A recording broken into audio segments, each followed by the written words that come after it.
Sebelum dia nyerang, sama Rasulullah diserang duluan. Singkat cerita terkalahkanlah benteng Khaybar, yang dimana akhirnya orang-orang Yahudi ini pergi ke Irak, ke Mesir, ke Basra, dan ke Kufah. Ada yang ke Yaman juga. Akhirnya ketika di tengah perjalanan, para pendemo ini dihentikan oleh Abdullah bin Sabah. Kalian mau kemana? Kenapa kalian pada pulang? Oh, kita kok mau pulang, Abdullah bin Sabah katanya. Kenapa pada pulang? Ya, menurut kami Utsman ini tidak merebut kekuasaan dari Ali. Menurut kami Utsman ini tidak nepotisme. Karena Utsman mengangkat orang-orang sebagai menteri, sebagai gubernur, sebagai RT, sebagai RW, sebagai bupati. Ya itu orang-orang itu memang cocok gitu.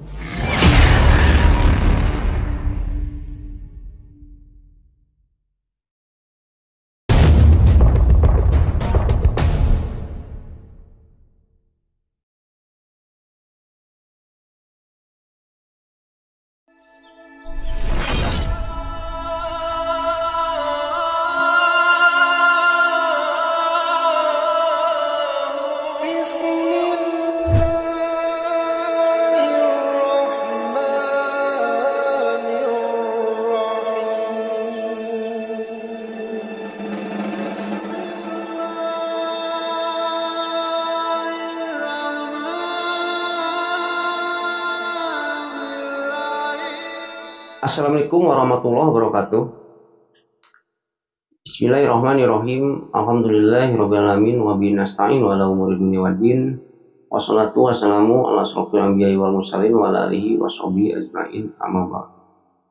Allahumma sholli ala sayyidina Muhammad wa ala ali sayyidina Muhammad. Rabbi sholli sadri wa yassir amri wa hlul min lisani yafqahu qawli. Oke, developers, kembali lagi bersama saya Lucky Developer.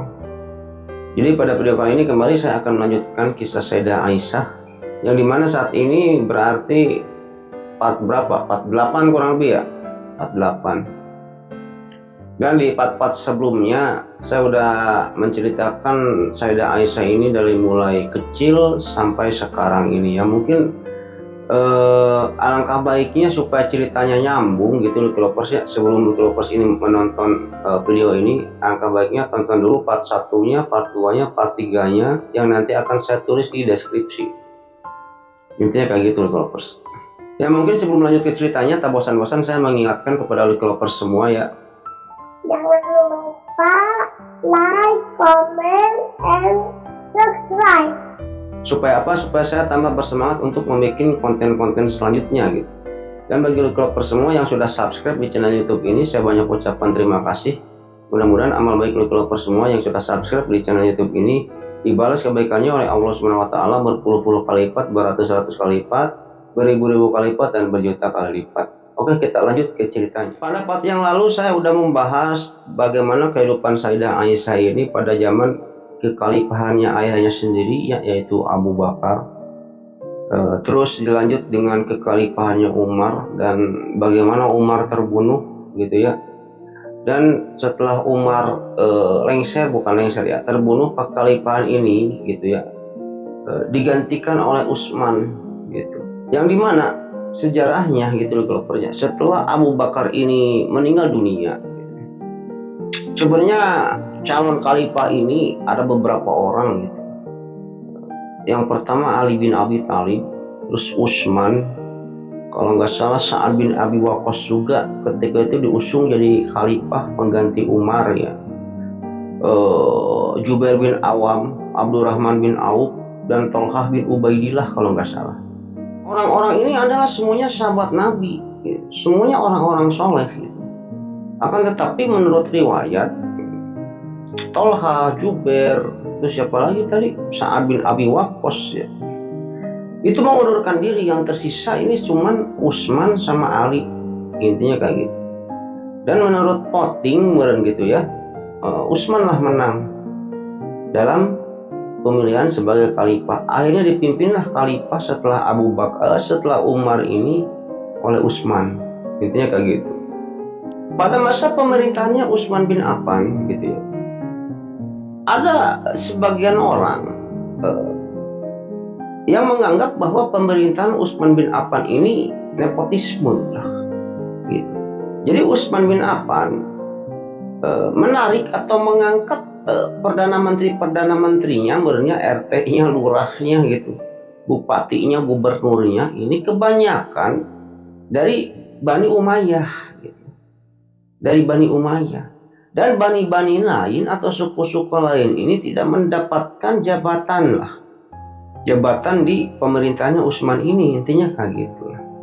Yang dimana pada pemerintahnya Utsman bin Affan ini ada beberapa orang pemuda hebat ya, yang selalu mendukung di setiap khalifah, maupun ketika khalifah Abu Bakar, Umar, dan Utsman itu sendiri gitu. Yang pemuda-pemuda itu yaitu Abdullah bin Jubair, Muhammad bin Abu Bakar, Marwan bin Hakam, terus ada lagi Muhammad bin Abu Hujaifah, dan Sa'id bin Al-As gitu. Akan tetapi gitu, ketika pemerintahnya Utsman ini, pemuda-pemuda itu terpecah. Karena apa gitu? Karena di antara kelima orang pemuda itu gitu ya, Abdullah bin Jubair, Muhammad bin Abu Bakar, Marwan bin Hakam, Muhammad bin Abu Hujaifah, dan Sa'id bin Al-As ini intinya terpecah karena orang-orang yang dari Bani Umayyah lah yang dikasih jabatan oleh Utsman ketika itu. Intinya kayak gitulah ya. Ya mungkin di part sebelumnya udah saya bahas gitu loh, di part sebelumnya udah saya bahas tentang masalah ini. Ini kita hanya merefresh aja. Yang dimana pada akhirnya gitu ya, perpecahan ini mengakibatkan terjadinya perang Jamal. Intinya kayak gitulah, nanti akan saya ceritakan. Nah, dari kelima orang pemuda itu yang tadi saya sebutkan itu, yang mendapatkan kedudukan itu cuman Marwan dan Sa'id bin Al-As gitu. Kedudukan, kalau nggak salah Sa'id bin Al-As ini gubernur Kufah ketika itu, gubernur Kufah.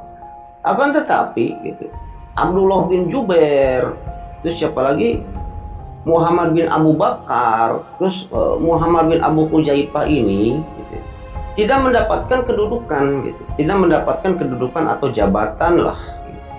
Yang dimana atas hal tersebut lah gitu ya, yang mengakibatkan Muhammad bin Abu Bakar dan Muhammad bin Abu Hujaifah ini berserikat dan bersatu, intinya ingin menggulingkan pemerintahan Utsman, ingin memberontak terhadap pemerintahan Utsman, intinya kayak gitu. Mulailah kedua orang ini mencari kolega-kolega atau serikat-serikat yang kontra terhadap pemerintahan Utsman, intinya kayak gitu. Sehingga ketika itu suku-suku atau kabilah-kabilah waktu pada pemerintahan Utsman ini terpecah-pecah. Karena apa gitu ya? Di riwayat gitu, Utsman ini mengangkat pejabat-pejabatnya khusus dari Bani Umayyah gitu, keturunannya Umayyah. Akan tetapi dari bani-bani lain gitu, keturunan selain Bani Umayyah ini tidak diberikan jabatan oleh Utsman. Intinya kayak gitu loh guys. Terutama yang paling sirik ketika itu orang-orang Quraisy gitu. Kita refresh sedikit tentang masalah nasab ini. Kenapa si Utsman ini disebutnya Bani Umayyah gitu. Ini kan asalnya dari Nabi Muhammad ini mempunyai bapak namanya Abdullah ya. Muhammad bin Abdullah bin Abdul Muthalib bin Hashim bin Abdul Manaf. Nanti kesananya ke Adam gitu ya, bin Qusay bin Kilab bin Murrah bin Luay bin Murrah bin Ka'ab bin Luay bin Ghalib bin Fir dan lain-lain. Kita stop sampai Abdul Manaf. Nah, Abdul Manaf ini mempunyai anak, salah satunya gitu ya, ada yang namanya Hashim dan ada yang namanya Abdul Syam. Nah, kalau dari turunannya Hashim ini ke bawahnya ini ke Abdul Muthalib, ke Abdullah dan ke Nabi gitu ya. Dan kalau dari turunannya Abdul Syam ke bawahnya ini Umayyah, terus Abdul As gitu, Affan, terus Utsman gitu. Nah, keturunan Umayyah inilah gitu ya, keturunan-keturunannya yang selalu diberikan jabatan oleh Utsman gitu. Sedangkan bani-bani yang lain kayak tadi Muhammad bin Abu Bakar ini kan anak terakhirnya Abu Bakar gitu ya. Abdullah bin Jubair itu cucu. Kok Abu Bakar itu berarti cucunya Abu Bakar kalau Abdullah bin Jubair ini. Sedangkan Sa'id bin Al-As ini dari Bani Umayyah gitu, yang menduduki jabatan gubernur Kufah gitu.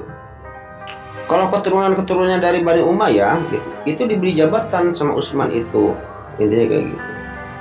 Intinya ketika Utsman ini menjadi khalifah, Utsman ini intinya merombak kabinet yang telah ada lah. Intinya kayak gitu loh, Bos. Merombak kabinet yang telah ada. Gubernur-gubernur semuanya digantiin gitu.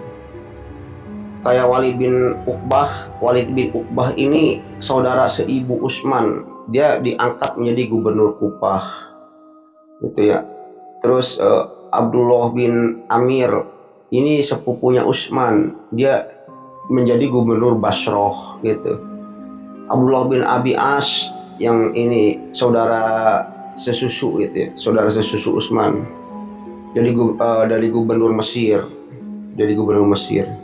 Terus Muawiyah bin Abi Sufyan dari Bani Umayyah juga gitu kan, dari Bani Umayyah juga Muawiyah bin Abi Sufyan ini jadi penulis surat gitu, sekretaris presiden lah murnya sekurangnya mah ya.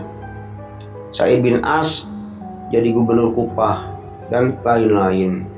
Dan konon Utsman ini gitu ya bukan memberikan sih ya, intinya orang-orang ketika itu tidak pro terhadap Utsman perihal masalah pembagian harta Baitul Mal lah, intinya kayak gitulah. Tidak secara adil harta Baitul Mal itu didistribusikan oleh Utsman, intinya kayak gitu loh, Bos.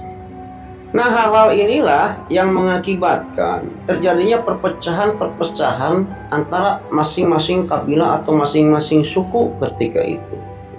Hal ini disebabkan karena apa gitu ya?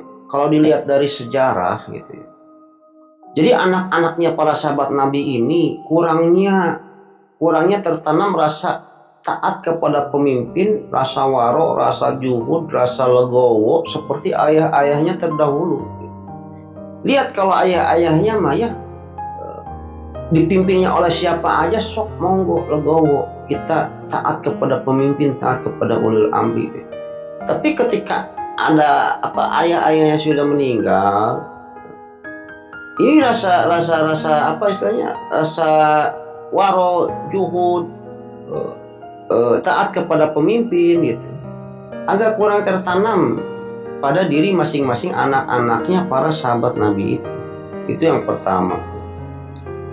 Yang kedua, ini disebabkan karena apa gitu ya, mungkin Rasul sudah meninggal gitu ya. Karena Rasul sudah meninggal, tidak ada orang yang menyadarkan bahwa perbuatan kamu ini salah, perbuatan kamu ini salah, perbuatan kamu ini salah, dan lain sebagainya gitu. Itulah dampaknya gitu, efeknya, karena Rasul ini sudah meninggal kan, sehingga tidak ada yang bisa mengingatkan masing-masing suku atau masing-masing kabilah tentang kesalahan mereka masing-masing. Intinya kayak gitu. Nah, melihat ketika itu banyaknya perpecahan di antara kaum muslimin gitu ya, dan banyaknya intinya masing-masing suku ini sekarang mengeluh-elukan suku masing-masing gitu ya.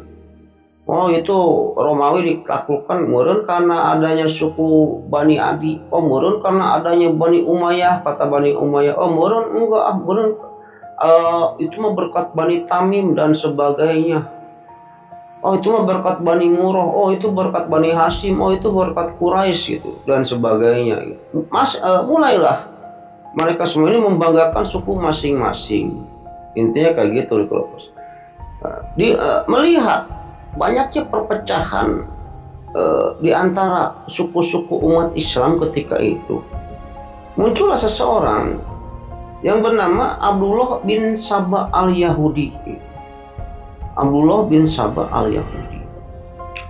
Dia orang Yahudi dari Yaman kalau nggak salah. Abdullah bin Saba al-Yahudi ini melihat bahwa wah, ini kesempatan gua nih untuk menghancurkan, menggembosi Islam dari dalam. Apa eksistensinya Abdullah bin Saba al-Yahudi ini terhadap kaum muslimin ketika itu? Mungkin saya akan ceritakan secara singkat saja tentang perjalanan hidup bangsa Yahudi ini, gitu, singkat aja lah ya. Nah, bangsa Yahudi ini datang ke Madinah ketika itu karena di kitab-kitab mereka ini bakal adalah lahir nabi baru yang tinggal di sebuah daerah yang banyak pohon kurma gitu. Sehingga mereka itu berbondong-bondong ke Madinah kan. Intinya kayak gitulah ya. Setelah datang ke Madinah, ketika Rasul datang mereka tidak beriman. Nah, singkat cerita akan tetapi ketika itu di Madinah ini orang-orang Yahudi ini gitu ya, enggak diusir oleh Rasul. Sok kita hidup rukun, hidup damai gitu. Kamu asal-asal jangan mengganggu umat Islam aja gitu ya. Intinya kayak gitulah. Nah, sebelum Rasulullah datang, orang-orang Yahudi ini gitu ya, kenapa dia bisa anteng di Madinah gitu ya, bisa diam di Madinah, bisa diam, bisa menguasai Madinah. Karena apa? Ketika itu di Madinah itu ada dua suku asli Madinah, namanya suku Aus dan suku Khazraj gitu. Mereka selalu diadu domba oleh orang-orang Yahudi ini gitu. Orang Yahudi yang grup sini pura-pura ikut ke suku Aus dan pura-pura ikut ke suku Khazraj. Diadu domba, mereka itu suka berperang. Yang mengadu dombanya siapa? Yahudi gitu. Akan tetapi ketika Rasul datang, disatukanlah Aus dan Khazraj ini jadi tidak berantem lagi. Singkat cerita kayak gitu. Oke, kita persingkat saja. Akhirnya muncullah perang apa? Perang Khandaq. Perang Khandaq gitu. Ketika itu perang Khandaq atau perang Ahzab gitu. Ketika itu umat Muslim ini diserang oleh orang-orang kafir Quraisy. Umat Muslim ketika itu pertahanannya ini memakai parit gitu. Memakai parit. Yang diparit cuma depannya aja gitu, belakang nggak diparit karena ada batu-batu tajam ketika itu. Nggak mungkin lah orang kafir Quraisy lewat sana dengan mengendarai kuda karena tajam-tajam batunya. Di sebelah pinggirnya ada benteng Yahudi. Ketika perang Khandaq itu orang Yahudi ini mau berkhianat. Mau ngebukain benteng Yahudi itu, suruh masuk orang-orang kafir Quraisy ini lewat benteng Yahudi dan membunuh semua kaum muslimin gitu. Akan tetapi sebelum hal itu terjadi gitu ya, kalau perang Khandaq ini tidak terjadi perang sih ya. Karena Allah keburu mengirimkan badai besar ketika itu, akhirnya kabur sorangan oleh orang kafir Quraisy itu, kabur sorangan. Akhirnya malaikat Jibril laporan ke Nabi Muhammad, ya Rasulullah, itu sebenarnya orang Yahudi itu mau berkhianat tadi, mau ngebukain benteng itu. Kalau Allah tidak mengirimkan badai besar itu, orang-orang kafir Quraisy ini mau masuk ke Madinah itu, orang-orang Yahudi berkhianat tuh. Akhirnya mendengar cerita tersebut, orang-orang Yahudi ini gitu ya, intinya diusir lah sama Rasulullah, itu diusir. Dan mereka ini kemana? Perginya ke Khaybar, ke suatu daerah yang bernama Khaybar ketika itu. Setelah orang Yahudi tersebut sampai ke benteng Khaybar gitu ya, orang-orang Yahudi itu tidak cicing wae gitu, nggak diem aja gitu. Dia sebenarnya di sana itu membuat benteng-benteng yang kokoh, yang tinggi, banyak bentengnya di sana dan besar-besar. Dia itu membuat senjata perang yang belum pernah ada ketika itu. Ya kayak alat pelontar batu gitu. Alat pelontar batu kayak yang di Ring of the Road, Lord of the Ring gitu ya. Lord of the Ring. Kayak buat manjat ke dinding gitu ya, didorong gitu ya, gerobaknya tuh. Kayak gitulah ya. Ya malaikat Jibril pun ngasih tahu ke Nabi Muhammad gitu ya. Sebenarnya orang-orang Yahudi membuat persenjataan perang itu mau nyerang Madinah tadinya gitu ya.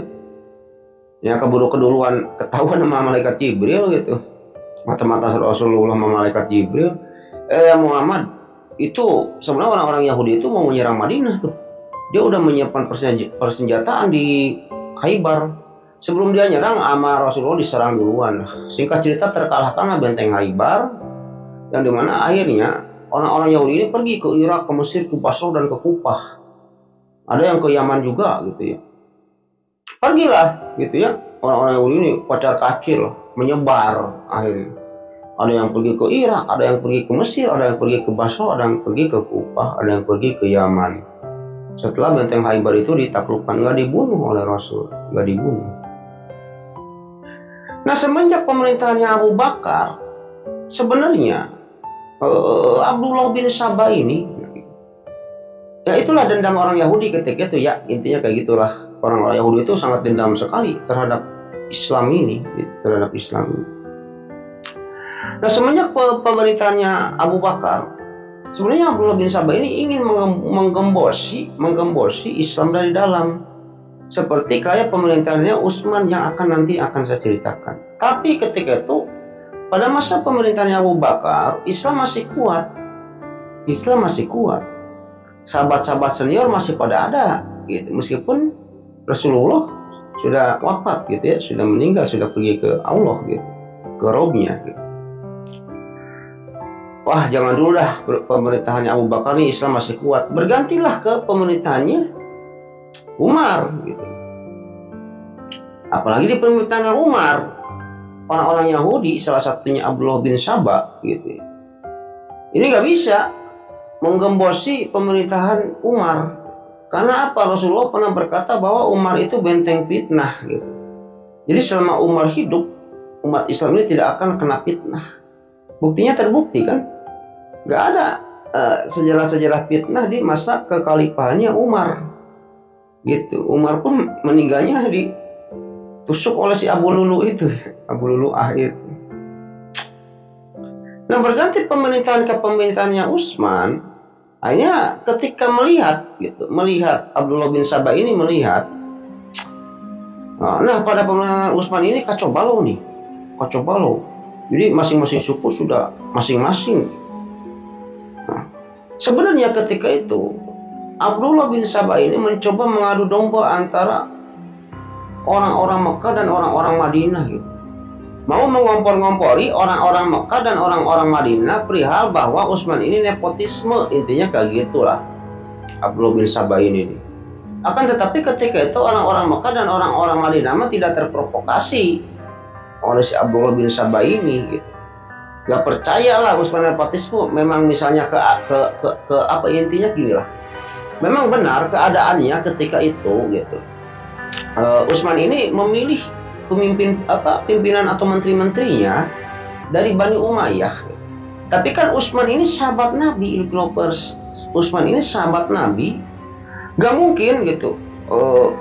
Utsman ketika itu memilih Abdullah bin Abi As ini untuk menjadi gubernur di Mesir. Kalau Abdullah bin Abi As ini orangnya blow on, orangnya beleguk, orangnya nggak bisa apa-apa, nggak mungkin gitu.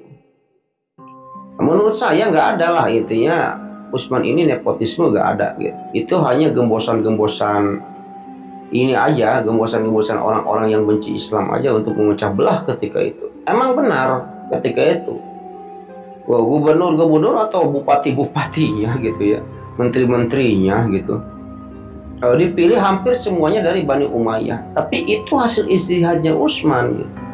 Gak mungkin Utsman intinya berpikir untuk menguntungkan diri sendiri lah, intinya kayak gitu. Ya karena Utsman itu sahabat Nabi yang udah dijamin masuk surga. Rasul pun malu terhadap Utsman, malaikat pun malu terhadap Utsman gitu. Kalaupun benar hal tersebut terjadi, kalaupun benar Utsman itu melakukan kesalahan dalam memilih pemimpin-pemimpinnya atau menteri-menterinya, ya mungkin itu hanya sebatas kesalahan Utsman yang Utsman tidak sengaja. Itu garis bawah ya, lovers ya. Oke, kita lanjut. Akhirnya si Abdullah bin Saba ini gak bisa nih mengadu domba masyarakat Mekah dan masyarakat Madinah untuk menggulingkan pemerintahannya Utsman ketika itu. Karena masyarakat Makkah dan masyarakat Madinah tahu sendiri Muhajirin dan Ansor imannya masih kuat-kuat, taat kepada ulil amrinya masih ada.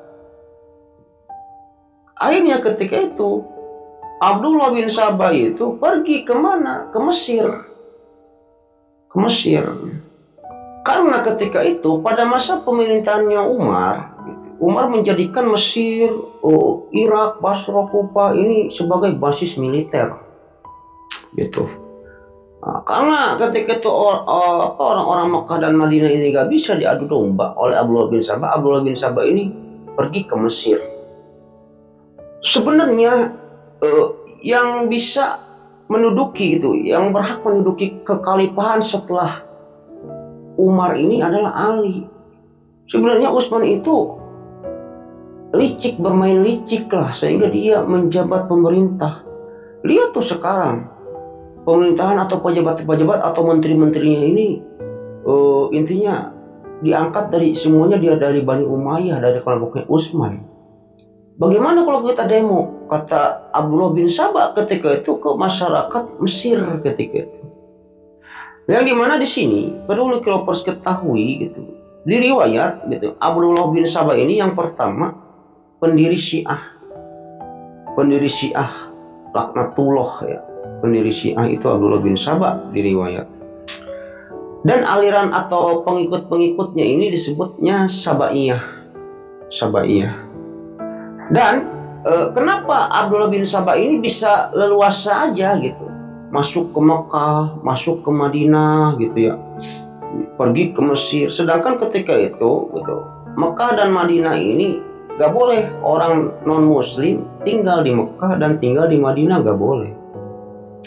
Nah, kenapa bisa leluasa masuk ke Ali, masuk ke Utsman, masuk ke orang-orang Mesir? Karena ketika itu di riwayat Abdullah bin Sabah ini masuk Islam atau pura-pura masuk Islam tepatnya, sehingga bisa masuk ke sana ke sini lah Abdullah bin Sabah itu. Intinya kayak gitu loh, Klopers. Nah, sekarang kita kembali lagi ke Mesir.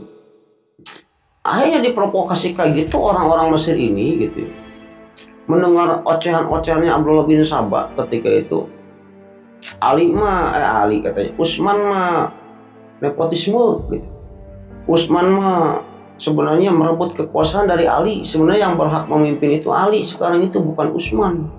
Dia tuh pimpinan-pimpinan menteri-menteri sekarang dari Bani Umayyah katanya. Ya kalau dilihat emang benar juga gitu kan. Tapi tujuan Abdullah bin Sabah ini ingin menghancurkan Utsman, menggulingkan Utsman dan lain sebagainya. Yang tujuan intinya memecah belah umat Islam lah, intinya kayak gitu. Akhirnya diojok-ojok oleh Abdullah bin Sabah, ya udah kita demo aja yuk, kita demo ke Madinah katanya. Akhirnya ketika itu kurang lebih 2.000 sampai dengan 6.000 orang masyarakat Mesir demo ke Madinah atas kompor-komporannya siapa? Kompor-komporannya Abdullah bin Sabah tadi. Demonya juga bukan sekedar demo ketika itu. Demonya itu bawa kuda, bawa pedang, bawa perisai, bawa golok. Wah, kayak yang mau perang lah. Itu kalau kena undang-undang darurat kena tuh ya. Bisa dipenjara tuh. Sayang belum ada KUHP ketika. Oke, kita lanjut.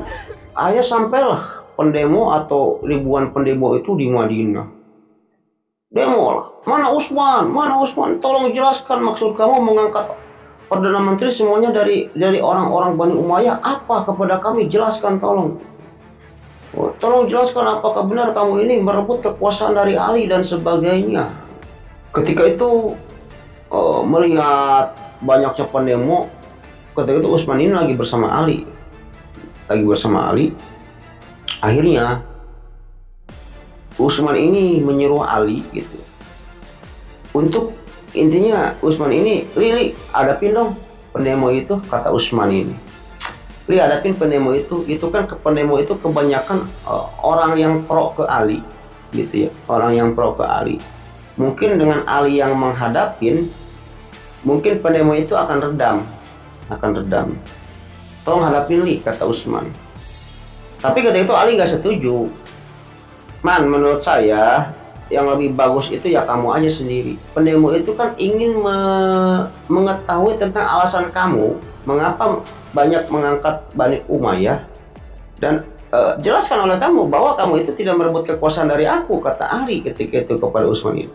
Lebih bagus kamu yang hadapi sendiri, kamu sebagai pimpinannya, kamu sebagai khalifahnya, kamu hadapi sendiri, karena pendemo itu pengen ketemu dengan kamu, bukan dengan saya, kata Ali.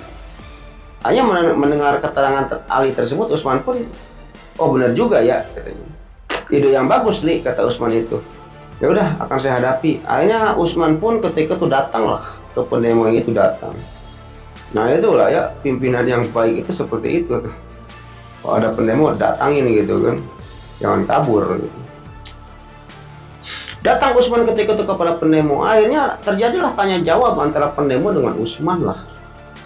Nah ketika itu terjadilah tanya jawab antara ribuan pendemo, ya di riwayat 2.000 sampai 6.000 pendemo itu dengan Utsman. Terjadi tanya jawab lah. Oke, kita flashback dulu ke belakang. Sebenarnya ketika itu pendukung-pendukung Utsman juga sudah siap menghadang pendemo itu. Ada dari kalangan dari Bani Umayyah ya. Oh, banyak juga gitu. Ribuan juga mau menghadang gitu pendemo itu. Akan tetapi ketika itu orang-orangnya Utsman itu disuruh pulang sama Utsman. Udah kalian pulang-pulang ke rumah masing-masing biar saya menghadapi.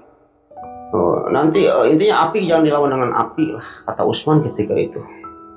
Hanya pada pulang mereka itu ya pada pulang. Ya Utsman pun tanya jawab. Pertanyaan yang mereka ajukan sama Utsman dijawab. Pertanyaan yang mereka ajukan sama Utsman dijawab gitu. Ya, kamu kenapa? Intinya nepotisme. Apakah kamu benar merebut kekuasaan dari Ali? Apakah kamu benar menjadi khalifah ini? Kamu itu licik. Kamu itu meliciki Ali sehingga kamu itu jadi khalifah. Sebenarnya yang jadi khalifah itu Ali. Tapi sama Utsman ketika itu dijawab dengan jawaban-jawaban yang masuk akal lah. Intinya kayak gitu. Sehingga jawaban Utsman itu dapat diterima oleh para pendemo yang dari Mesir itu. Intinya kayak gitu Likilopers. Oke, kita pembahasan yang lain lah ya Likilopers. Kita pembahasan yang lain. Jadi gini Likilopers ya. Para sahabat Nabi, para sahabat senior atau masing-masing khalifah ini adalah sahabat-sahabat Nabi yang trennya positif. Abu Bakar, Umar, Utsman maupun Ali gitu ya. Itu sahabat-sahabat yang dicintai oleh Rasulullah, oleh Nabi. Gak mungkin mereka termasuk dalam hal ini saya membahas Utsman. Gak mungkin Utsman ini gitu ya menjadikan Perdana Menteri atau menteri-menterinya, lurah-lurahnya, RT-RT-nya yang pada masa pemerintahan khalifahnya Utsman ini, gak mungkin Utsman ini merencanakan untuk melakukan keuntungan secara pribadi. Gak mungkin. Intinya kayak gitu. Mungkin ketika itu gitu ya, Utsman ini punya ijtihad tersendiri lah. Yang mungkin ijtihadnya Utsman ini tidak sepemahaman dengan pemikiran sahabat-sahabat yang lain. Intinya kayak gitu. Dan kalau kita cerna lagi, ya mungkin benar juga. Ada benarnya juga Utsman gitu. Ya contoh aja kayak pada pemerintahannya Umar. Pada pemerintahannya Umar, ketika itu Umar ini pernah membuat suatu gebrakan gitu yang tidak masuk akal bagi kaum muslimin. Gebrakannya itu apa? Umar pernah mengganti perdana menteri perang gitu, yang ketika itu dipimpin oleh Khalid bin Walid. Ketika Umar ini menjabat gitu, Umar mengganti perdana menteri perang begitu ya sama Abu Ubaidah. Sedangkan gitu ya kalau misalnya diukur secara level gitu, Abu Ubaidah dengan Khalid bin Walid gitu ya saya milih Khalid bin Walid gitu. Khalid bin Walid seumur hidupnya gitu nggak pernah kalah dalam hal perang gitu. Pada masa dia kafirnya aja gitu kan, Khalid bin Walid mah mu'alaf gitu. Khalid bin Walid mah mu'alaf, nggak kayak Abu Bakar. Abu Bakar mah udah Islam dari dulu. Kalau Khalid bin Walid mu'alaf, pernah perang dulu. Salah satunya yaitu di perang Uhud kalau nggak salah. Perang Badar, perang Uhud, perang Khandaq. Di perang Uhud. Perang Uhud itu orang-orang kafir Quraisy menang karena Khalid bin Walid gitu. Karena Khalid bin Walid gitu. Sudah kalah, menang gitu. Itu karena Khalid bin Walid. Karena strategi perangnya Khalid bin Walid di perang Uhud. Dan setelah dia masuk Islam, Khalid bin Walid ini tidak pernah kalah berperang. Ketika Umar menjabat, Khalid bin Walid digantikan pimpinan menteri itunya kalau di menteri banyak, menteri pertempuran ya. Menteri pertempuran itu, menteri perangnya itu, panglima perangnya itu digantikan, panglima perang umat muslim ini digantikan oleh Abu Ubaidah. Yang kalau ditakar ilmu kemampuannya dengan Khalid bin Walid, Abu Ubaidah ini anak kemarin sore sama Umar digantikan pimpinan panglima perang gitu. Banyak yang protes ketika itu umat muslimin gitu. Banyak yang protes gitu. Umat muslimin banyak yang membenci Umar atas keputusannya itu gitu. Sedangkan ketika penting-pentingnya ketika itu pada masa penaklukan Romawi kalau nggak salah itu digantinya itu. Akan tetapi itu hasil ijtihadnya Umar. Maksud saya di sana gitu. Itu hasil ijtihadnya Umar. Umar menganggap ketika itu Umat Islam ini tawakalnya itu bukan kepada Allah gitu, kepada Khalid bin Walid gitu. Jadi kalau ada perang, kalau umat Islam ketika itu mau perang misalnya, mau perang nyerang kemana gitu, kalau nggak ada Khalid bin Walid, aduh kita kalah nih gitu kan. Tapi kalau ada Khalid bin Walid, wah udah kita menang, ada Khalid gitu. Mau menyerang mana nih, Irak, ada Khalid gak? Oh ada Khalid, oh udah kita menang, ada Khalid. Mau menyerang Persia, ada Khalid nggak? Oh kita menang pasti, ada Khalid.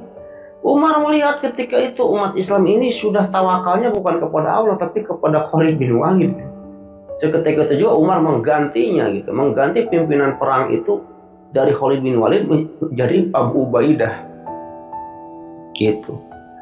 Umat Muslim ketika itu nggak ngerti apa maksud Umar gitu. Nah di sini gitu, kalau di sini saya akan intinya menyambungkan hal ini kepada Utsman gitu. Kita nggak tahu hasil ijtihad Utsman ini seperti apa ketika menunjuk menteri-menterinya gitu dari Bani Umayyah. Yang jelas menurut saya gitu ya, nggak ada tujuan Utsman untuk memperkaya diri sendiri, untuk nepotisme dan lain-lain. Intinya kayak gitu. Gak mungkin gitu.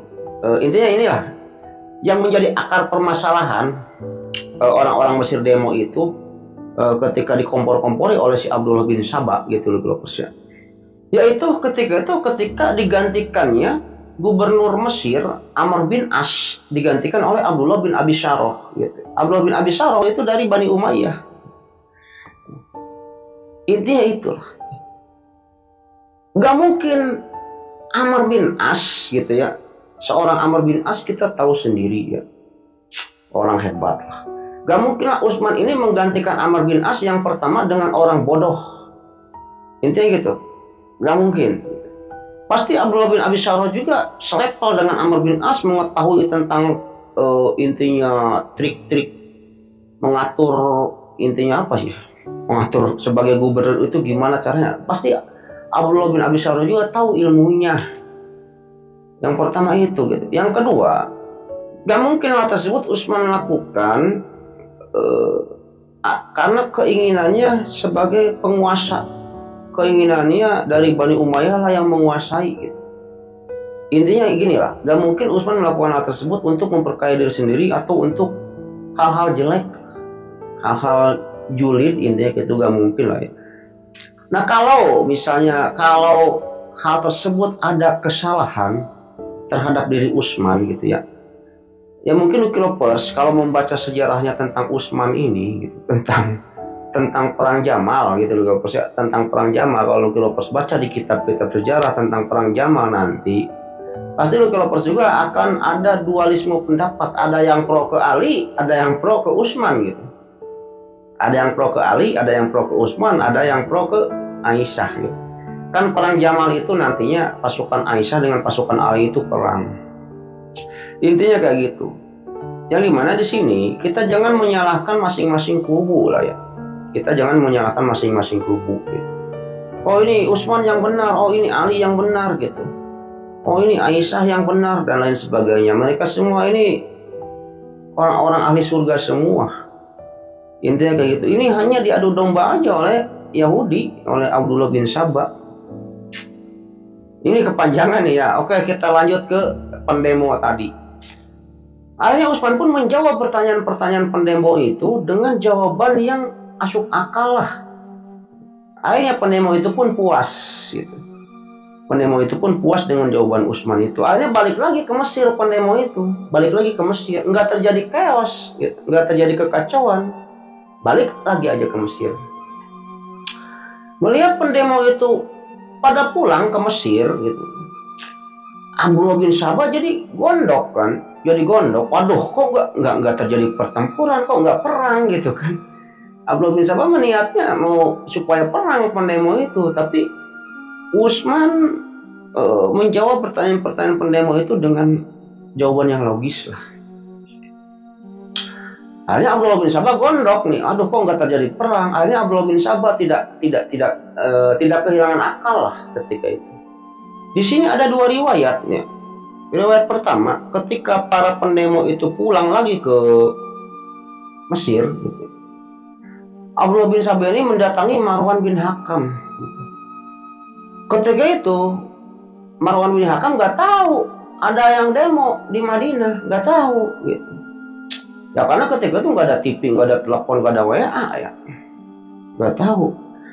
Abdullah bin Sabah datang ke Marwan bin Hakam mengatakan bahwa Marwan, itu tadi ada orang-orang Mesir, pasukan berupa pasukan kurang lebih 2.000 sampai 6.000 datang ke Madinah mau ngebunuh Utsman, katanya. Mau ngebunuh Utsman. Yang benar, kata Marwan bin Hakam ini. Iya, coba kamu cepat. Sekarang dia udah pada balik lagi karena dihadang oleh pasukannya Utsman. Udah pada balik lagi dulu. Mereka itu pemberontak, katanya, kata Abdullah bin Sabah. Kamu kirim surat ke gubernur Mesir. Intinya suruh menghukum lah gubernur Mesir itu, menghukum orang-orang yang demo tadi. Di riwayat ada hukuman mati gitu. Jadi Marwan bin Hakam disuruh oleh Abdullah bin Sabah ini untuk mengirim surat ke gubernur Mesir agar menghukum mati orang-orang yang demo tadi. Dengan berkata bahwa orang yang demo tadi bukan yang demo, ngomongnya masih Abdullah bin Sabah itu mau ngebunuh Utsman. Hanya kesel kan si Marwan bin Hakam ini gitu. Hanya nulis surat ke gubernur Mesir. Marwan bin Hakam ini nulis surat untuk gubernur Mesir ini agar menghukum orang-orang yang mau membunuh Utsman tadi gitu, mau membunuh Utsman tadi. Di riwayat suruh dihukum mati. Hanya surat Marwan bin Hakam ini dikasihkan ke antek-anteknya Abdullah bin Sabah. Jadi Abdullah bin Sabah juga punya pengikut, punya anak buah lah. Dikasihkan ke anak buahnya, dan anak buahnya ini disuruh membaur dengan para pendemo tadi. Intinya gitu ya, dikasihkan lah. Riwayat yang kedua, ada yang mengatakan bahwa Abdullah bin Sabah ini memasukkan tanda tangan Utsman gitu. Jadi Abdullah bin Sabah nulis surat sendiri agar gubernur Mesir ini menghukum para pendemo tadi, dan di bawahnya itu tanda tangan Utsman gitu, dipasukkan. Dan surat itu dikirimkan ke anak buah Abdullah bin Sabah, dan anak buah Abdullah bin Sabah itu suruh kumpul gitu, suruh berbaur dengan orang-orang yang demo tadi, suruh berbaur. Akhirnya ketika di tengah perjalanan para pendemo ini dihentikan oleh Abdullah bin Sabah. Kalian mau kemana? Kenapa kalian pada pulang? Kita kok mau pulang, Abdullah bin Sabah, katanya. Kenapa pada pulang? Ya menurut kami Utsman ini tidak merebut kekuasaan dari Ali. Menurut kami Utsman ini tidak nepotisme. Karena Utsman mengangkat orang-orang sebagai menteri, sebagai gubernur, sebagai RT, sebagai RW, sebagai bupati. Yaitu orang-orang itu memang cocok gitu. Diangkat sebagai gubernur, itu bukan orang-orang bodoh gitu. Kata masyarakat Mesir ketika itu. Ketika itu kata Abdullah bin Sabah, kalian ini sudah dijebak sama Utsman. Utsman itu ngomong kayak gitu, biar kalian ini meninggalkan Utsman, meninggalkan kerajaannya Utsman dan pergi ke Mesir. Nanti setelah sampai di Mesir, kalian akan dihukum mati atau kalian akan dihukum oleh gubernur Mesir. Kamu tahu dari mana, Abdullah bin Sabah? Kata orang-orang yang demo tadi. Saya tahu dari mata-mata saya. Pasti di antara kalian ada yang dititipi surat oleh Utsman ya, kata Abdullah bin Sabah ini. Nah ketika itu ngacung lah anak buah Abdullah bin Sabah ini, pura-pura nggak kenal dengan Abdullah bin Sabah gitu ya. Oh iya, Abdullah bin Sabah, saya dititipi surat oleh Utsman, ini suratnya, katanya kan. Yang dimana ketika itu kan gubernur Mesir kan Abdullah bin Abi Syarah itu dari Bani Umayyah gitu kan. Jadi nyekrup lah dengan adu domonya Abdullah bin Sabah ini, masuk akal lah gitu. Nah, ketika dibaca suratnya, surat itu berisikan bahwa perintah dari Utsman dan di bawahnya ada tanda tangan Utsman gitu ya, agar gubernur Mesir ini menghukum mati atau menghukum gitu, gak tahu hukumannya hukum apa gitu. Di riwayat ada juga dihukum mati gitu. Orang-orang yang demo tadi, dan orang-orang itu dituduh telah mau membunuh Utsman. Padahal kan masyarakat Mesir yang tadi itu nggak ngerasa orang buat cuma demo, bukan mau ngebunuh kok. Kok Utsman jolim kayak gini, katanya kan, kata orang-orang Mesir ini kan. Kok Utsman jolim ya menurut tadi sih kayak yang baik, kayak yang gimana, ternyata Utsman itu licik. Iya, Utsman itu licik, kata Abdullah bin Sabah ketika itu dikompor-komporin lah orang-orang Mesir ini. Akhirnya pada balik lagi, orang-orang Mesir itu ke Utsman pada balik lagi. Kok ada demo di sana? Utsman, kamu jangan licik, bla bla bla bla. Diomongin, ya nggak bisa diomongin saat itu mah, karena keadaan sudah panas gitu, sudah kacau keadaan. Ya ketika itu Ali bin Abi Thalib pun mengutus beberapa anak buahnya untuk menjaga rumah Utsman lah ya. Mengutus beberapa anak buahnya termasuk Hasan dan Husain kalau nggak salah ada di sana. Ya karena pendemo itu banyak sekali gitu. Dan ya demonya juga bawa pedang, bawa bedok gitu ya, bawa golok gitu, bawa celurit, bawa arit gitu. Dan sebagainya. Sehingga tidak terbendung lagi karena kompor-komporannya dan fitnahnya Abdullah bin Sabah itu. Ya dia tidak bisa diomongin pendemo itu teh. Pokoknya lengserin Utsman katanya kan. Kamu harus inilah, Utsman kamu harus turun dari kursi khalifah katanya kayak gitu. Kamu gak adil dalam hal memimpin, kata pendemo itu, tuntutannya kayak gitu. Nah ketika itu karena pendemo ini susah diomonginnya gitu ya, dan pendemo ini semakin beringas lah intinya kayak gitu. Seperti kebiasaan Utsman gitu loh, seperti kebiasaan Utsman mah kalau lagi pusing, lagi banyak masalah gitu ya, apa yang Utsman lakukan? Utsman mah suka membaca Al-Quran. Kalau lagi pusing, kalau lagi masalah, kalau lagi teboga duit gitu ya, Utsman suka membaca Al-Quran. Ketika itu Utsman pun pergi membaca Al-Quran. Membaca Al-Quran, membaca sampai Utsman pun ketiduran gitu. Utsman ini ketiduran. Ketika tidur tersebut gitu, Utsman ini mimpi ketemu teman-temannya. Siapa? Itu Abu Bakar, Umar, dan Rasulullah. Mimpi. Ketika itu bertanya teman-temannya itu gitu. Abu Bakar, Umar itu bertanya, Man, kamu lagi puasa kan Man? Kata Abu Bakar, kata Umar kepada Utsman itu. Kamu lagi puasa kan? Ya saya lagi puasa. Kamu jangan dulu buka puasa ya, kata mereka itu. Nanti buka puasanya bareng dengan kita. Bareng dengan saya, bareng dengan Umar, bareng dengan Rasulullah katanya. Oh iya kata Utsman itu. Goreng jalan Utsman itu bangun lagi gitu ya, dari tidurnya itu bangun lagi, terus baca Quran lagi.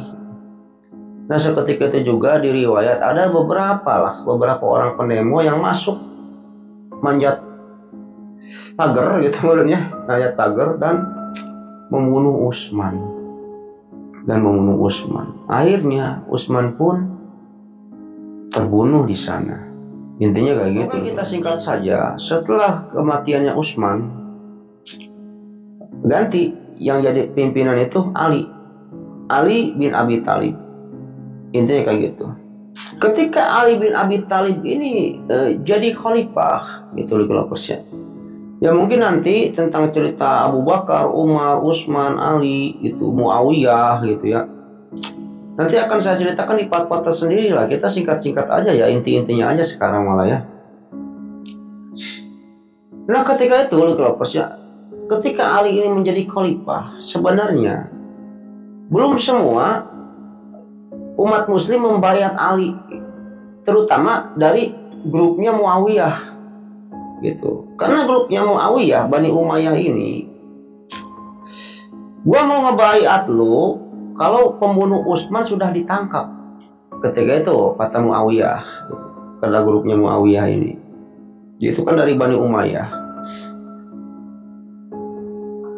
Tapi Ali ketika itu berprinsip bahwa ini pondasi negara sedang kacau balau nih. Pondasi negara ini sedang kacau balau. Gua benahi dulu negara ini. Benahi dulu gitu, benahi menteri-menterinya, benahi undang-undangnya dulu, kita benahi dulu, intinya struktur negara lah, karena bekas Utsman kan kacau balau. Ali ini mau ngebenahi dulu, setelah negara ini stabil gitu ya, setelah negara ini stabil, baru kita cari pembunuh Utsman. Akan tetapi ketika itu grupnya Muawiyah gitu, Gak setuju. Gampang negara mah. Udah cari dulu aja pembunuh Utsman. Tapi Ali pengen membenahi negara dulu lah. Intinya kayak gitulah. Pendapat Ali tersebut tidak disetujui oleh siapa? Oleh Tolha dan Jubair.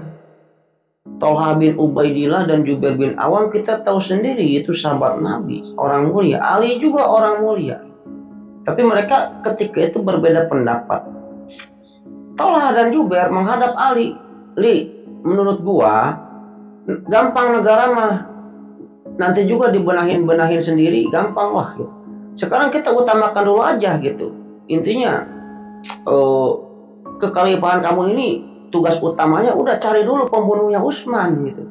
Utsman ini bukan orang biasa, Li. Kalau terbunuhnya ini orang biasa gak apa-apa gitu. Kamu intinya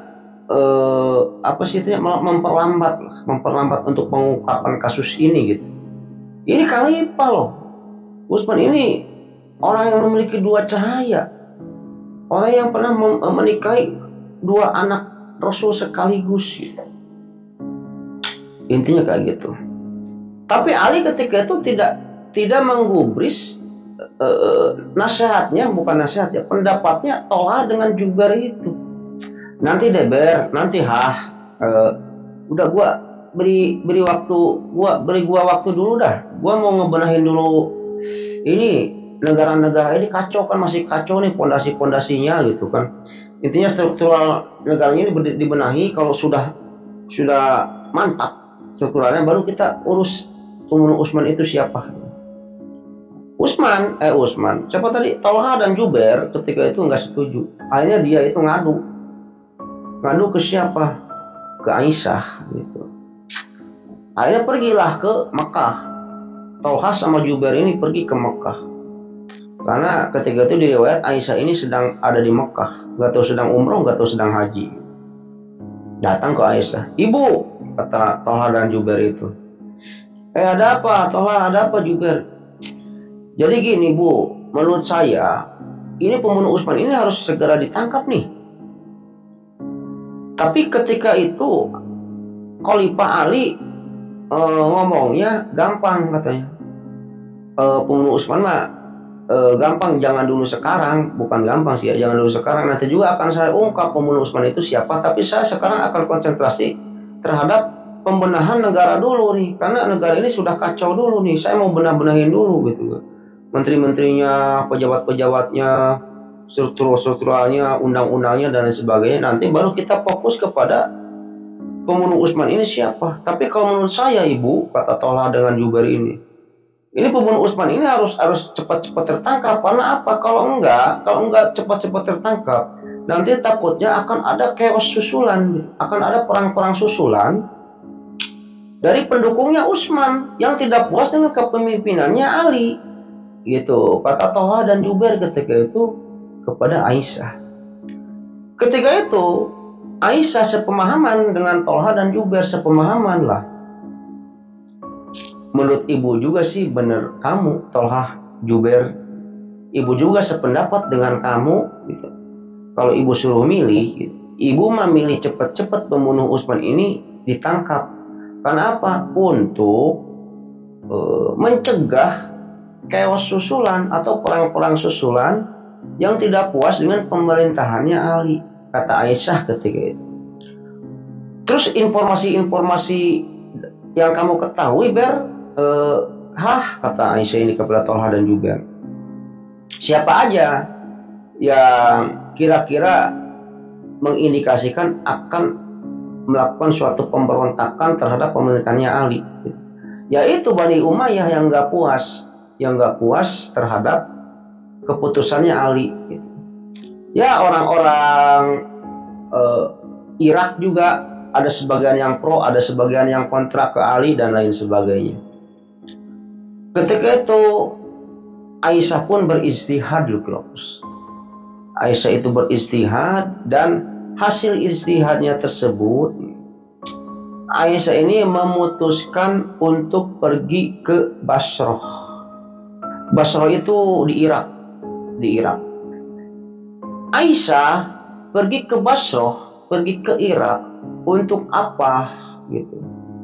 untuk mengetahui yang pertama, untuk mengetahui perihal ini orang yang pro ke Ali dan orang yang pro ke Umayyah gitu, atau orang yang setuju untuk cepat-cepat ditemukannya pembunuh Utsman dan orang yang setuju untuk terhadap pendapatnya Ali, ini banyakkan mana gitu. Dan kalau sama-sama banyak pendukungnya, itu pendukung Umayyah sama-sama banyak, pendukung Ali sama-sama banyak, kan akan terjadi chaos. Jadi di sana Aisyah bertujuan untuk mendamaikan kedua buah kubu itu, gitu. Mendamaikan. Jadi Aisyah pergi ke Basrah itu untuk membawa panji perdamaian. Gitu.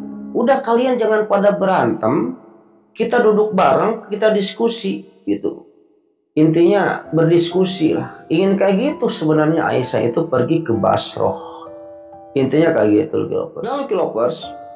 Akhirnya ketika itu Aisyah pun pergi ke Basrah. Aisyah pergi ke Basrah ketika itu bersama 700 pasukan. 700 pasukan. Akan tetapi ketika dalam perjalanan gitu, Aisyah, Tolhah dan Jubair. Ketika di dalam perjalanan adalah yang mengetahui, ibu mau kemana ibu? Saya mau ke Basrah, mau gini. Ikut. Ibu, saya boleh ikut. Banyak juga yang nyumbang ketika itu ya. Nyumbang harta, nyumbang kuda dan sebagainya. Sehingga dari Mekah ke Basrah itu terkumpullah 3.000 pasukan Aisyah ketika itu. 3.000 pasukan Aisyah, Tolha dan Jubair. Melihat hal tersebut, Abdullah bin Sabah melihat nih, wah ini pasukan Aisyah nih, mau kemana? Oh mau ke Basrah nih, tahu nih Abdullah bin Sabah ini. Mau ke Basrah, mau ke Irak gitu. Nah ketika itu pada masa pemerintahannya Ali gitu ya, jadi mencek orang mah ibu kota meren ya, ibu kotanya itu dipindahin ke Irak gitu, karena hal tertentu lah ya, karena Irak ini lebih dekat dengan pelabuhan, karena ketika itu orang-orang Irak ini masih dijajah oleh, bukan dijajah, sering diserang oleh Persia gitu. Untuk melindungi gitu ya, Ali ini memindahkan ibu kota ini ke Irak, intinya kayak gitulah. Sehingga Aisyah pun ketika itu pergi ke Irak, terutama ke Basrah gitu. Jadi Basrah itu kota terbesar kedua di Irak. Ya kurang lebih 545 km lah dari Baghdad lah ya. Akhirnya ketika itu melihat kepergian Aisyah gitu, Abdullah bin Sabah ini mencetuskan gosip perihal bahwa Aisyah telah menyiapkan pasukan untuk menuju ke Irak untuk menyerang Ali. Gosipnya kayak gitu. Dan gosip tersebut pun terdengar oleh Ali gitu. Padahal kan Aisyah mah kesana cuma mau mendamaikan, mau duduk manis, ngariung gitu ya. Yo kalian maunya gimana gitu kan. Aisyah itu sering dijadikan hujah ketika itu setelah Rasulullah ini meninggal. Aisyah ini sering dimintai pendapat-pendapatnya gitu. Ali ketika itu mengirimlah mata-mata, benar gak nih informasi ini bahwa pasukan Aisyah ini mau ke Basrah, mau ke Irak untuk menyerang Ali. Ketika itu mata-mata Ali mengetahui, oh Ali ternyata benar, Aisyah sedang dalam perjalanan dengan 3.000 pasukan, intinya kayak gitulah. Tapi Ali belum tahu tujuannya untuk apa gitu. Tapi Ali hanya mengetahuinya hal tersebut, pasukan Aisyah ini ingin menyerang Ali. Ya karena diadu domba itu gitu. Oke, kita kembali ke Aisyah. Aisyah pun jalan-jalan, setelah sampai di Basrah, Aisyah ini berkhutbah, wahai masyarakat Basrah gitu ya. Kalian tahu kan, aku ini anaknya Abu Bakar. Abu Bakar itu adalah orang yang paling dicintai oleh Rasulullah. Rasulullah itu adalah suami saya. Gitu. Berkhutbahlah Aisyah itu. Saya itu dijamin masuk surga, bla bla bla bla bla. Akhirnya terkumpullah simpatisan Aisyah yang ada di Basrah.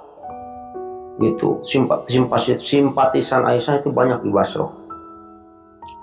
Melihat Aisyah sudah berada di Basrah, gitu, Ali buru-buru menuju ke Kufah, gitu. Ke Kufah. Ya jarak Basrah sama Kufah ini nggak begitu jauh lah. Ya kurang lebih 300 kilometeran lah Basrah ke Kufah itu gitu ya. kurang lebih 367 km, 300 atau 400 kilometeran lah. Ali buru-buru menuju ke Kufah dengan pasukannya. Untuk apa? Ya Ali kan berpikirnya Aisyah ini mau menyerang Ali gitu. Takut masyarakat Kufah ini terprovokasi lagi oleh Aisyah. Buru-buru masyarakat Kufah ini dikuasai oleh timnya Ali. Dikuasai buru-buru. Dan di Kufah pun Ali berpidato, wahai masyarakat Kufah, saya ini sekarang Amirul Mukminin, saya ini pemimpin kalian. Rasul pernah bersabda bahwa kalian taatilah ulil amri atau taatilah pemimpin bla bla bla bla, sehingga terciptalah simpatisan masyarakat Kufah yang pro ke Ali. Di Basrah banyak masyarakat Basrah yang pro ke Aisyah. Intinya kayak gitu. Kita kembali ke Abdullah bin Sabah. Abdullah bin Sabah, nah kedua pasukan ini sudah berada di Basrah dan di Kufah. Ini gua tinggal ngadu domba aja terjadi perang nih, kata Abdullah bin Sabah nih ketika itu. Akan tetapi ketika itu Ali ini bertanya-tanya, bener gak sih pasukan Aisyah di Basrah ini mau menyerang saya gitu, kata Ali itu ya. Coba deh saya kirim utusan langsung temui aja Aisyah gitu. Akhirnya ketika itu Ali itu di Kufah ini mengirim utusan namanya Koko. Sahabat Nabi juga, jago gelut juga, jago tempur gitu. Koko bin Amr At-Tamimi gitu. Datang Koko ini ke Basrah. Setelah datang ke Basrah ya ketemu dengan Tolha, dengan Jubair, ya reunian mereka. Reunian Koko ini. Tolha, ya Jubair, assalamualaikum, waalaikumsalam. Gimana kabarnya? Sehat. Akhirnya Koko pun menanyakan lah kepada mereka ini. Tolha, Jubair, ini ada info gitu ya, ada info, gosip gitu ya. Bener gak sih kalian ini ada di Basrah dan ada ribuan pasukan kalian di sini? Bener gak kalian ini mau menyerang Ali? Gitu. Mau menyerang pemerintahnya Ali dan mau menggulingkan Ali atau mau menyerang kerajaannya Ali? Oh itu nggak benar, kata Tolha dan kata Jubair itu. Saya dengan ibu kesini bertujuan diceritakan lah.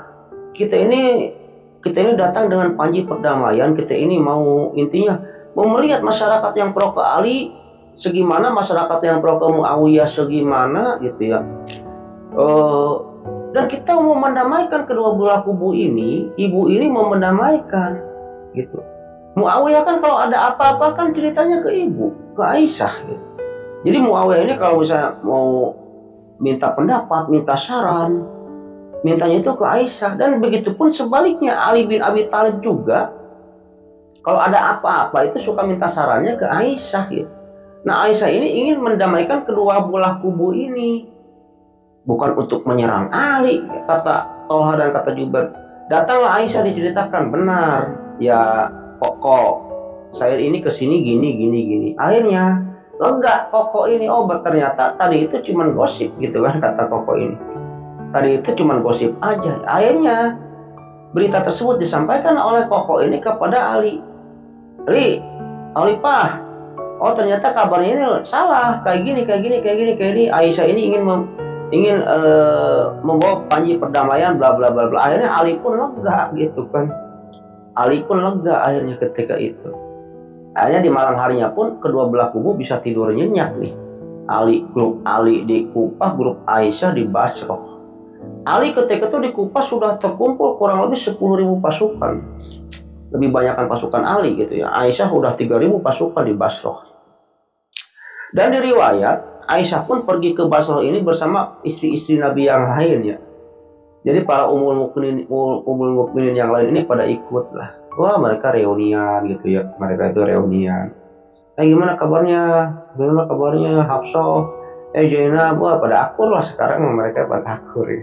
Nah melihat kedua pasukan Ali dan pasukan Aisyah ini tidak terjadi bentrok, tidak terjadi perang, si Abdullah bin Sabah ini, si Kurunyus ini gitu ya, gue gondok lah kok nggak gerelut gitu, nggak perang gitu kan. Aduh gimana caranya gue ngadu domba kedua pasukan ini nih. Pasukan ini sudah berhadapan-hadapan gitu. Aisyah di Basrah, grup Ali di Kufah. Ini caranya gue gimana ya? Akhirnya Abdullah bin Sabah juga kan punya pengikut, punya bala tentara banyak, dan Abdullah bin Sabah ini sudah masuk Islam, jadi masuk ke kubu mana-mana masuk. Itulah bahayanya orang munafik gitu loh, ya. Jadi lebih bahaya orang munafik daripada orang kafir gitu. Kalau orang kafir mah gua benci sama Islam. Terang-terangan kafir mah gitu.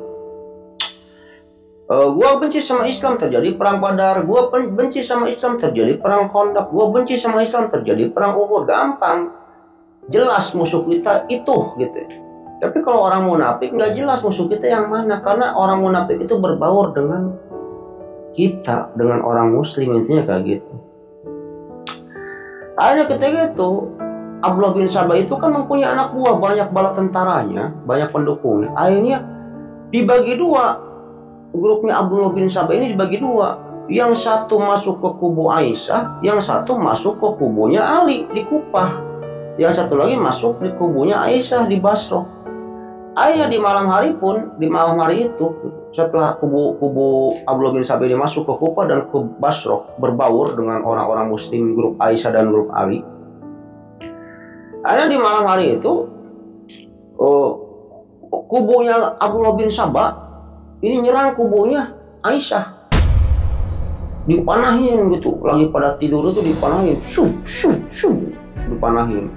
Wah, tenda-tendanya pada kebakaran, terang-tering, terjadilah perang ketika itu. Akhirnya di kubunya Aisyah, ya grupnya Abdullah bin Sabah juga yang ada di kubunya Aisyah ini berteriak, Ali telah menjebak kita, Ali telah menjebak kita. Kita diserang oleh Ali, kita diserang oleh Ali. Akhirnya pada bangun lah ya. Tentara-tentaranya Aisyah yang 3.000 orang itu pada bangun. Nyerang balik lah. Tentaranya Aisyah ini nyerang balik kepada tentaranya Ali. Padahal bukan tentaranya Ali ya. Tentaranya Abdullah bin Sabah gitu. Sehingga terjadilah pertempuran hebat ketika itu. Dan ada sebagian tentaranya Abdullah bin Sabah yang menyampaikan informasi tersebut kepada tentaranya Ali yang ada di Kufah. Kita dijebak oleh Aisyah, kita dijebak oleh Aisyah, katanya kan. Tentara Aisyah sudah menyerang tentara kita yang ada di Basrah. Akhirnya tentara Ali yang 10.000 orang yang ada di Kufah ini pergi ke Basrah. Akhirnya terjadi perang berkecamuk di sana antara kubunya Ali bin Abi Thalib dan kubunya Aisyah. Terjadilah perang ketika itu.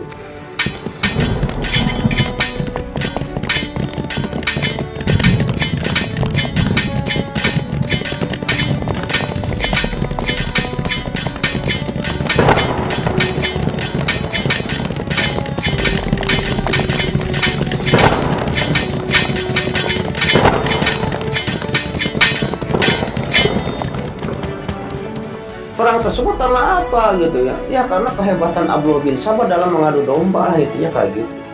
Ya ketika itu tentaranya Aisyah itu menyerbu tentaranya Ali. Tentaranya Ali juga menyerbu lagi tentaranya Aisyah. Dan di riwayat Jubair juga ikut berperang. Jubair Toha ikut berperang. Termasuk Ali ketika itu. Ali juga ikut berperang. Ketika itu Aisyah belum tahu nih kan ada kekacauan ini gitu. Ada seorang ulama namanya Ka'ab bin Musawir. Ka'ab ibn Musawir ini datang kepada Aisyah, ibu, cepat datang ibu, cepat datang ke TKP kemarin gitu ya. Itu sedang terjadi perang hebat ibu, Diceritakanlah terjadi perang antara tentaranya Aisyah dengan tentara Ali gitu, tentaranya Ali oleh Ka'ab ibn Musawir itu. Akhirnya Aisyah pun datang untuk menghentikan peperangan gitu. Datang untuk menghentikan peperangan dengan mengendarai unta gitu. Yang dimana ketika itu Aisyah ini mengendarai unta, tapi sekocinya itu gitu ya ditutup-tutupi dengan perisai gitu. Takut ada yang mau mana atau membunuh Sayyidah Aisyah, kita kan nggak tahu gitu. Dilindungi oleh perisai. Datang Aisyah itu, hentikan peperangan gitu ya, kata Aisyah itu. Tapi nggak didengar, udah terlanjur panas, ya udah perang gitu aja. Kita kembali ke peperangan. Ketika itu di tengah peperangan, Jubair ini ketemu dengan Ali. Khalifah, Jubair, kata Ali itu ya. Wah, ini kacau balau kayak gini, ini kok pada perang kayak gini. Emang lu yang merintahin, Li? Enggak, gua nggak merintahin, kata Jubair ketika itu. Ya gua juga nggak merintahin perang. Oh, mungkin ini ada yang mengadu domba. Kata Ali ketika itu kepada Jubair. Jubair juga sependapat. Iya, saya juga sependapat dengan kamu, Li. Mungkin ini ada yang mengadu domba nih, kedua pasukan ini. Wah, terus sampai perang belum berhenti. Ketika itu Ali dan Jubair ini teringat dengan perkataannya Rasulullah. Perihal apa? Ketika itu mereka ini lagi bertiga, ketika Rasulullah ini masih hidup, lagi bertiga, lagi ngobrol-ngobrol. Rasulullah ini bersabda, Ali, Jubair, nanti kamu Jubair dengan Ali ini bakal Jubair, kamu ini bakal memerangi Ali, katanya. Kamu berdua bakal terjadi perang-perangan gitu. Intinya Jubair sama Ali ini bakal perang, bakal musuhan, bakal perang di medan perang, bakal bertempur gitu. Kata Rasul itu kayak gitu. Ketika itu, setelah itu Rasul itu pergi aja ya. Ketika itu Ali bertanya, dan Jubair pun bertanya kepada Ali, kalau hal ini terjadi, kamu mau gimana Ber? Kata Ali. Demi Allah ya Ali, kalau hal tersebut terjadi, saya tidak akan memerangi kamu. Kata Jubair ke Ali ketika itu. Saya juga sama Jubair, saya juga tidak akan memerangi kamu. Nah, teringat perkataan Rasulullah itu, akhirnya sadar Jubair dan Ali itu, oh ini yang dimaksud dengan perkataan Rasulullah itu. Akhirnya ketika itu Jubair pun keluar dari medan perang. Jubair itu keluar aja dari medan perang. Keluar bukan karena Jubair pengecut. Jubair, kita tahu sendiri Jubair bin Awam jago perang. Karena Jubair mengetahui dari hadis Rasul itu bakal terjadi fitnah nantinya di antara mereka berdua ini akan saling perang. Jubair itu menghindari fitnah itu. Oh, mungkin yang dimaksud dengan kata-kata Rasulullah ini maksudnya mungkin kayak gitu. Jubair itu keluar dari peperangan dengan budaknya. Keluar aja Jubair itu. Ketika Jubair ini keluar, diikuti oleh Amr bin Jarmus. Ada seorang ketika itu namanya Amr bin Jarmus. Amr bin Jarmus ini ketika Jubair ini keluar udah jauh dari medan perang, diikuti sama Amr bin Jarmus ini. Ber, mau kemana Ber? Katanya. Enggak, gua mau kesini, mau pergi ngapain gua perang, kata Jubair itu. Saya juga sependapat dengan kamu Ber, aku ikut, katanya. Ikutlah mereka bertiga, Jubair, budaknya sama si Amr bin Jarmus itu. Diriwayat, setelah Jubair ini nyampe ke suatu bukit gitu, dan ketika Jubair ini lagi meleng, Jubair ini ditusuk oleh Amr bin Jarmus. Meninggallah Jubair, wafat Jubair. Gitu. Ada juga riwayat lain yang mengatakan bahwa ketika Amr bin Jarmus ini ketika Jubair ini ketika waktu sholat tiba, intinya kayak gitu. Ketika waktu sholat tiba, kata Amr bin Jarmus itu, yuk kita sholat. Udah sholat yuk. Ketika Jubair lagi sholat jadi imam, takbiratul ihram, Allahu Akbar, ditusuklah Jubair itu dari belakang oleh Amr bin Jarmus dan meninggal wafat. Intinya kayak gitu loh, bros. Kita balik lagi ke Ali. Di tengah-tengah peperangan tersebut terjadi. Ali ini bingung cara menghentikannya gimana gitu kan. Sama Ali juga teriak-teriak, udah perang hentikan. Nggak pada nurut gitu. Nah itu sebagian itu ada kelompoknya Abdullah bin Sabah. Dari Aisyah ada, dari Ali ada. Jadi nggak didengar omongan Ali itu gitu. Aisyah pun sama teriak-teriak dalam untanya, ini aku Aisyah, hentikan peperangan. Nggak didengar juga. Akhirnya ketika melihat Aisyah ini datang dengan mengendarai unta, Ali ini mengejar unta Aisyah dan membunuh unta Aisyah. Riwayat begitu. Ali mengejar unta Aisyah dan membunuh untanya Aisyah. Hal tersebut bertujuan untuk apa? Untuk menghentikan peperangan, bukan Ali benci kepada Aisyah, bukan. Gitu. Hal tersebut untuk menghentikan peperangan karena di zaman itu, kalau pimpinan perangnya sudah meninggal atau sudah lemah, gitu ya, perang itu bakal terhenti. Gitu. Akhirnya seketika itu juga melihat untanya Aisyah ini jatuh, Aisyahnya itu jatuh. Akhirnya timnya Aisyah ini berhentilah perang dan tim Ali juga berhenti berperang. Dan di riwayat gitu ya, perang kedua belah kubu ini antara tentara Aisyah dan tentara Ali, yang menang itu tentara Ali. Tentara Aisyah banyak yang meninggal. Intinya kayak gitu. Meninggal syahid di medan perang. Gitu. Yang menurut saya itu syahid sih ya. Ya karena mereka diadu domba. Akhirnya perang itu pun terhenti. Nah dikarenakan perang antara tentaranya Aisyah dan tentaranya Ali ini gitu ya, perang gitu kan, Terus Aisyah ini datang menuju ke medan perang itu dengan mengendarai unta untuk mendamaikan kedua belah kubu. Nah, perang tersebut dinamakan perang Jamal.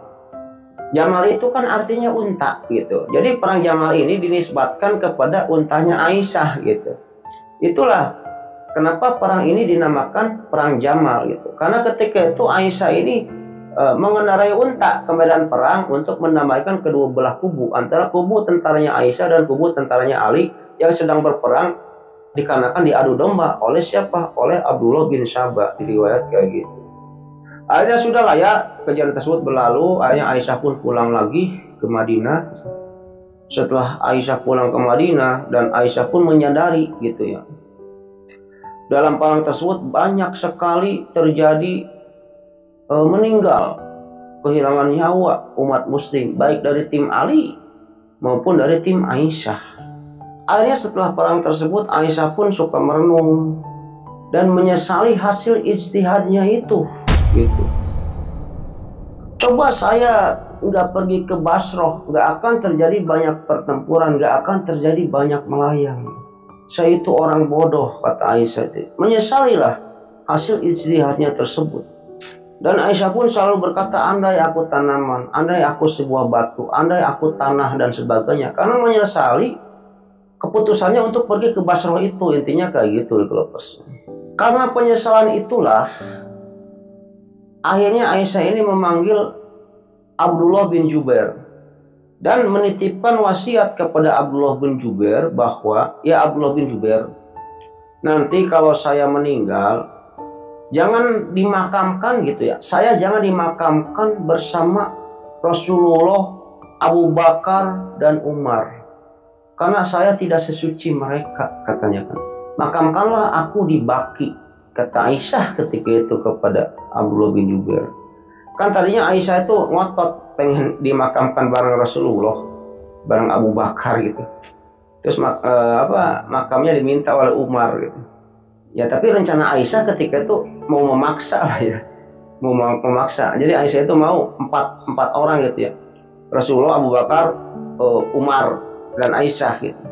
Nah karena keadaan itu, gitu, karena penyesalan itulah gitu ya, Aisyah ini berwasiat kepada Jubair, nanti kalau saya meninggal jangan dimakamkan aku ini bersama Rasulullah, karena aku tidak sesuci mereka.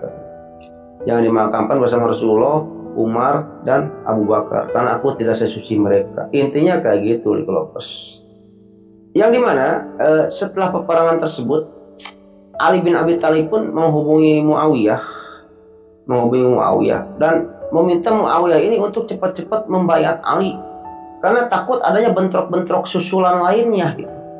Akan tetapi ketika itu Muawiyah menolaknya gitu. Gua nggak mau membayat kamu, kata Muawiyah ini. Temuin dulu pembunuh Utsman, baru saya bayat kamu. Intinya kayak gitu. Yang dimana pada akhirnya kan terjadilah perang Siffin nantinya ya. Yang mungkin nanti akan saya ceritakan di part-part selanjutnya. Ya mungkin gitu aja Likolopers ya, cerita pada video kali ini, mudah-mudahan menghibur. Dan terima kasih kepada Likolopers semua yang telah menonton video ini sampai dengan selesai. Dan sebelum saya tutup videonya, tak lupa juga saya mengingatkan kepada Likolopers semua ya, jangan lupa like, comment, and subscribe. Supaya apa? Supaya saya tambah bersemangat untuk membuat konten-konten selanjutnya gitu. Dan sebelum videonya saya tutup, tak bosan-bosan saya mendoakan kepada Likolopers semua ya. Allahumma inna nas'aluka bi anna lakal hamdu la ilaha illa anta wahdaka la syarika laka mananu badikus samawati wal ardh bil jalali wal ikram ya hayyul qayyum. Ya mudah-mudahan Likolopers semua diberikan kesehatan, diberikan umur yang panjang, diberikan rezeki yang melimpah. Bagi yang sedang sakit, mudah-mudahan diambil penyakitnya dan disembuhkan oleh Allah Subhanahu wa taala, dan bagi yang masih sehat, mudah-mudahan diperpanjang nikmat sehatnya oleh Allah Subhanahu wa taala. Bagi yang belum punya jodoh gitu, mudah-mudahan cepat dipertemukan jodohnya oleh Allah Subhanahu wa taala. Bagi seorang laki-laki, mudah-mudahan dipertemukan jodohnya dengan seorang wanita yang cantik, yang baik, yang soleh seperti para ummul mukminin yang sayang kepada suami. Dan bagi seorang wanita, mudah-mudahan dipertemukan jodohnya dengan seorang laki-laki yang ganteng, yang gagah, yang soleh, yang sayang kepada istri, terutama yang mempunyai kepribadian ya. Punya rumah pribadi, punya mobil pribadi, punya perusahaan pribadi gitu ya. Dan yang paling utama mudah-mudahan kita semua termasuk saya nantinya dikumpulkan dalam surganya Allah Subhanahu Wa Taala dan mendapatkan syafaat darinya nanti di hari akhir. Mungkin gitu aja lepas cerita pada video kali ini, mudah-mudahan menghibur. Akhirul kata, Allahumma sholli ala sayyidina Muhammad wa ali sayyidina Muhammad. Wabillahi taufiq wal hidayah. Wassalamualaikum warahmatullahi wabarakatuh.